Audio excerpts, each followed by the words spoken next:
Hello guys, welcome back to my channel. For today's video ay magre-react tayo dito sa video ni Just J Detecting na may title na Australian Beach Metal Detecting Jackpot. Pero bago pa man ang lahat ng yan ay huwag kalimutang mag-like, share, and subscribe. I-turn on mo na rin ang notification bell para updated ka sa susunod kong mga videos. Yun na nga guys, no? At since nasira lahat ng metal detector natin at hindi tayo makakapag-field ngayon, ay gagawa muna tayo ng educational na reaction videos. At tara, umpisaan na agad natin. Folks, thanks for tuning in. We're out doing Spotlight Beach Metal Detecting today. Summer is here in Australia and So si Bossing ay nasa isang beach ng Australia guys. and I'm expecting to find a couple of recent drops on this beach. At kagaya ng kadalasan sa mga metal detectors guys, siya ay nag-expect ng magandang finds dito sa lugar na to. Let's get stuck into it. Kung inyong mapapansin guys ay yung gamit niyang metal detector, kung hindi ako nagkakamali, ay yung Garrett AT Max. Got a 40s target here and it's most likely going to be rubbish, but At base na rin sa itsura ng kanyang pinpointer na gamit guys, mukhang ito ay isang pro pointer ng Garrett. At minsan ay tinatawag din itong carrot pinpointer guys, kasi tignan nyo naman yung itsura, mukhang carrot. could also be like a small denomination coin. That's exactly what it is.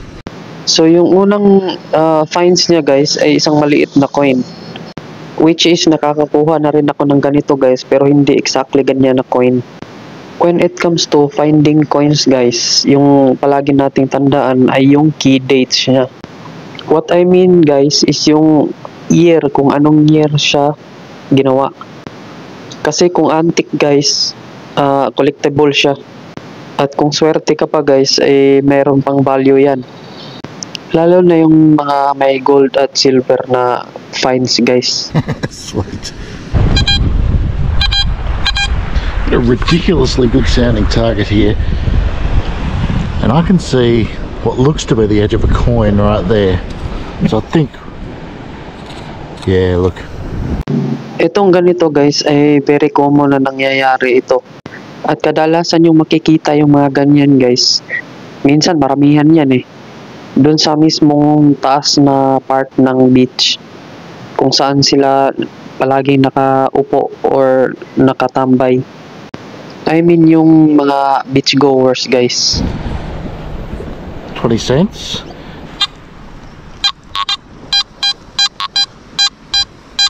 We've got an interesting 70s target here. I think that's at 70s.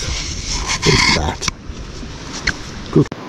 For me personally guys, mukhang hindi ko pa na-try na maka-detect ng ganitong klaseng sapatos.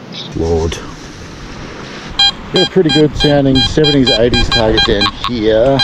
So kung narinig nyo yung sinabi niya guys na may binanggit siyang number, yun po ay isang VDI or yung tinatawag na Visual Discrimination Indicator. Yun po yung number na makikita nyo kapag nagsaswipe kayo ng target.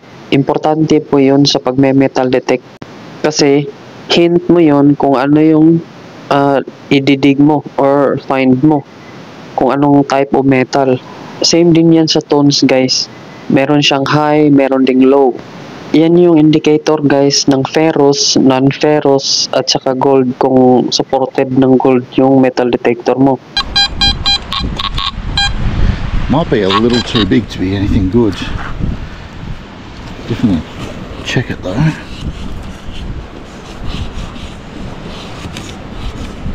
Yeah, I think it's, I'm not picking it up with a pointer, but it's down in there somewhere. Let's have a look.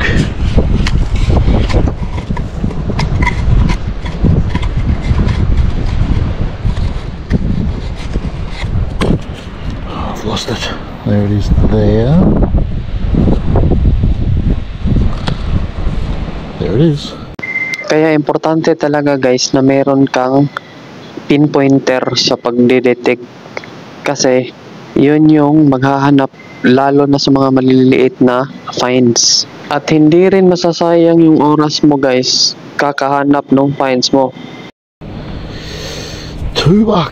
Awesome. shallow target here, mid 50. Paano nyo ba nalalaman na mababaw lang yung target, guys? So ganito yan, guys. Sa bawat metal detector, guys, meron yang indicator. Base doon sa nagamit kong metal detector dati, guys, meron siyang bar.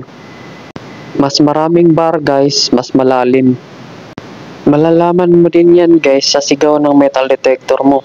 Kung malakas yung tunog ng metal detector mo, ibig sabihin nun ay mas mababaw.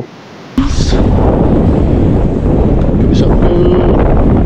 It's right there, whatever it is.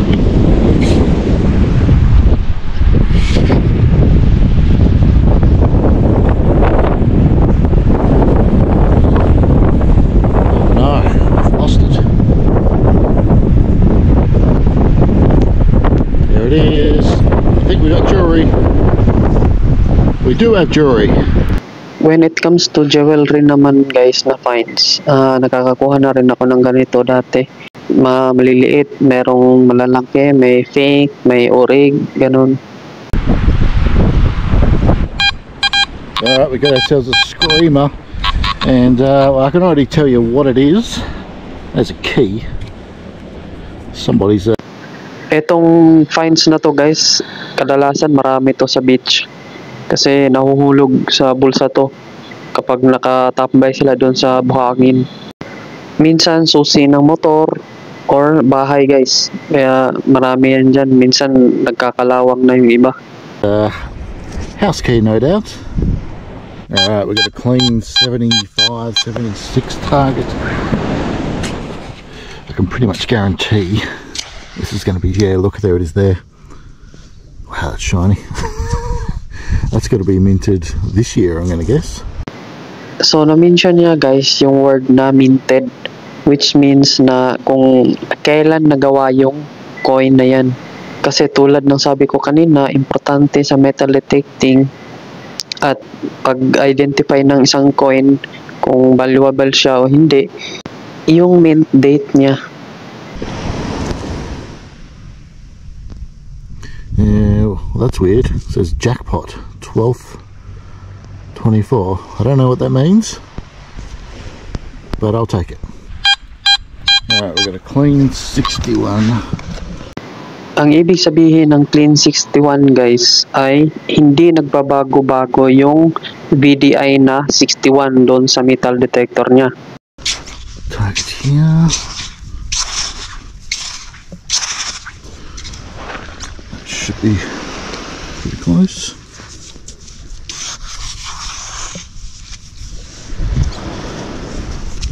Yeah.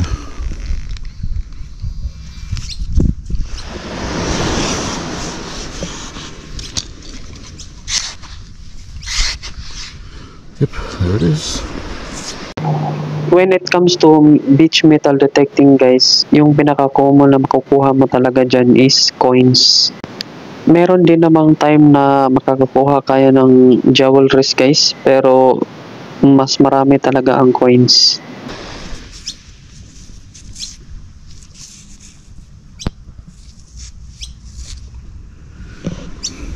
What in the world is going on? This is a New Zealand 20-cent coin, and someone has written on this, just like the other coin, only NZ, sorry, 12th 24.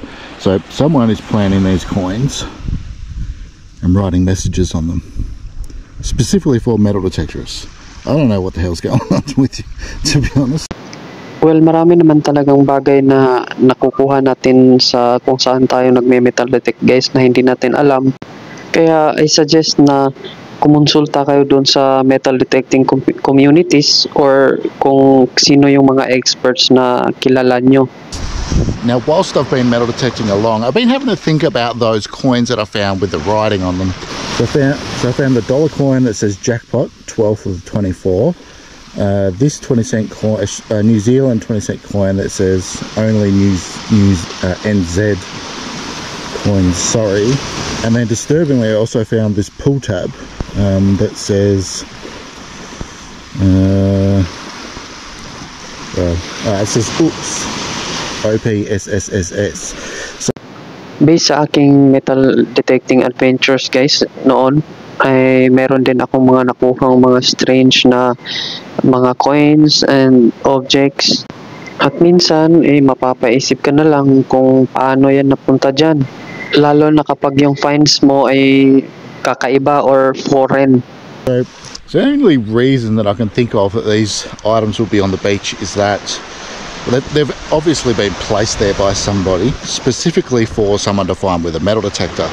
So either they're part of a metal detecting club competition where they seed the beach, or maybe some kid got a metal detector for Christmas and their parents put these on the beach to find, or somebody's playing an elaborate joke. Here's the deal.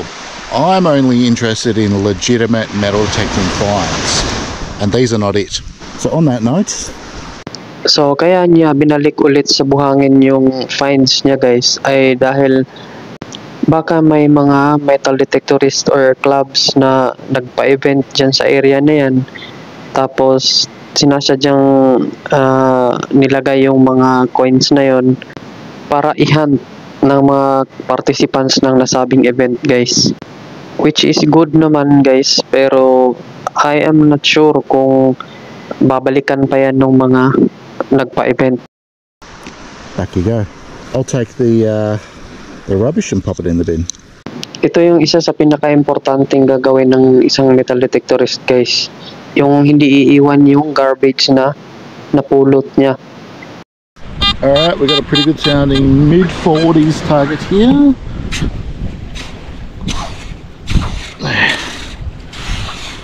Let's have a look at that. Get my pinpointer out.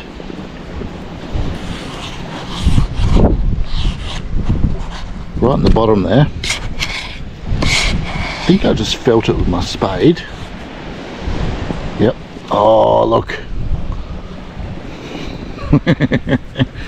We got ourselves a ring. It's going to be a cheap one, but I will take it. As a metal detectorist guys, kung may value man o wala yung item na nakuha ko, ay dadalhin ko pa rin yan. Dahil a cheap find will always be a good find no matter what. Alright, we've got a 40/50s target here.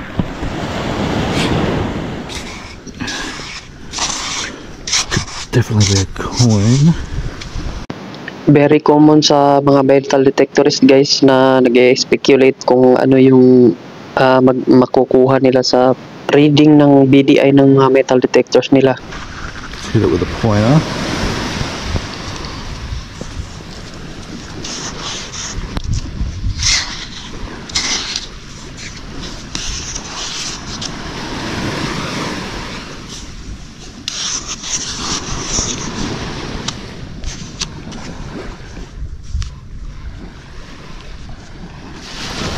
There it is.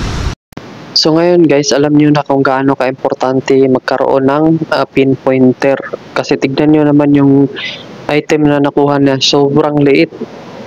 Which is mahirap talagang hanapin yan. At kung nagtataka kayo guys kung bakit hindi tumutunog yung pinpointer niya, naka-vibrate.